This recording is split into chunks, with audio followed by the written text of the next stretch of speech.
Save My Piggies, Your Life, Your Limb, Your Story, with host Dr. John Phillips and Kim McNicholas. I'd like to bring in Douglas. Douglas also has a story to share about the importance of getting a second opinion. Douglas, thank you so much for being here and offering to share your story as well. Good afternoon. So talk about why is it important to get a second opinion and what difference could that have made in your case?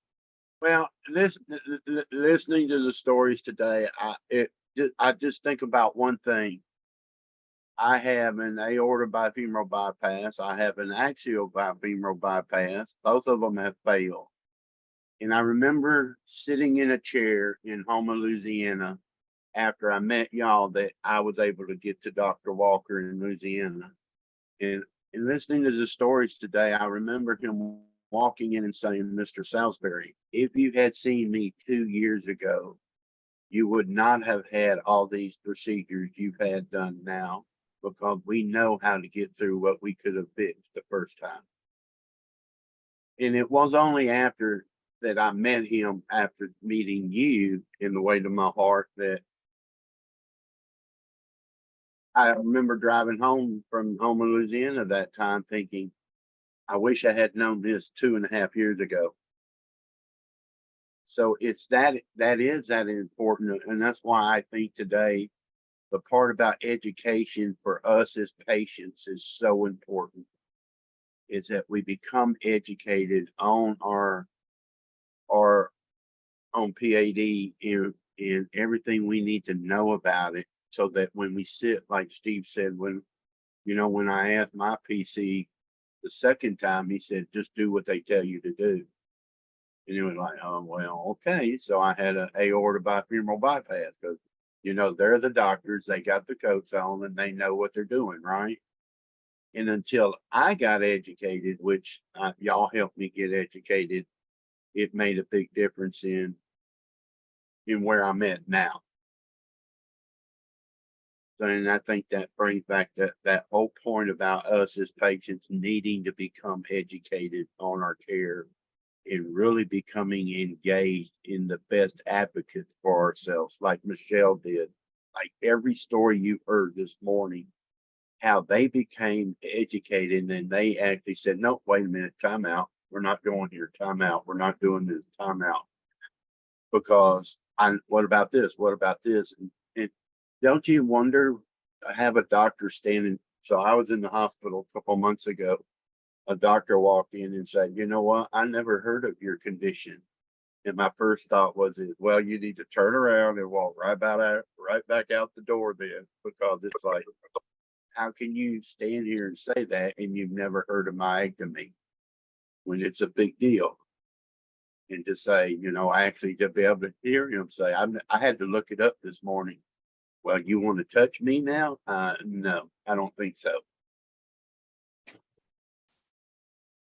Wow, that's amazing. I mean, even with your heart as well. And I wanted to bring up the case that yours was not only an issue of the legs, it was also an issue of the heart. And I think that this is important, that 3 in 5 people who suffer a heart attack have PAD. And I think that your story exemplifies the importance of being proactive as a patient, that if you not only have CAD, coronary artery disease, and you have ended up with a heart cath or not, making sure that the doctor does check your legs, right? Because that is a high risk factor. But vice versa, if you do have PAD, it is imperative that you get your heart checked.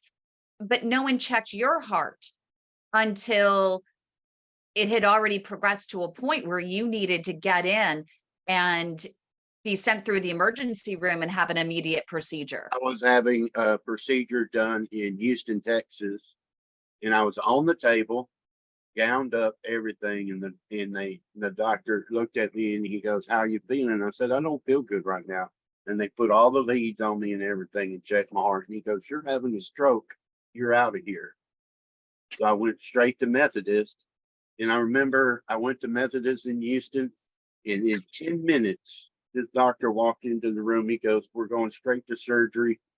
and we're going to put a defibrillator in you, and we're going to check your heart. And I'm thinking to myself, hold on, wait a minute, I've only been Right. in this room 10 minutes. I'm cold. Give me a warm blanket. I'm cold. And now you're telling me I'm going to have heart surgery. And it's like, wait a minute, what's going on here?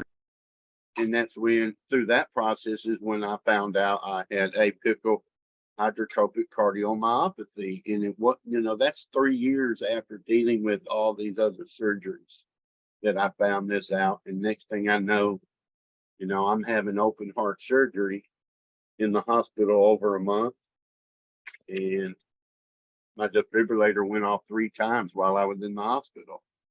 So it's like, and that's why again, we have to stress the importance of education, asking these questions, becoming engaged in our own care. Yeah.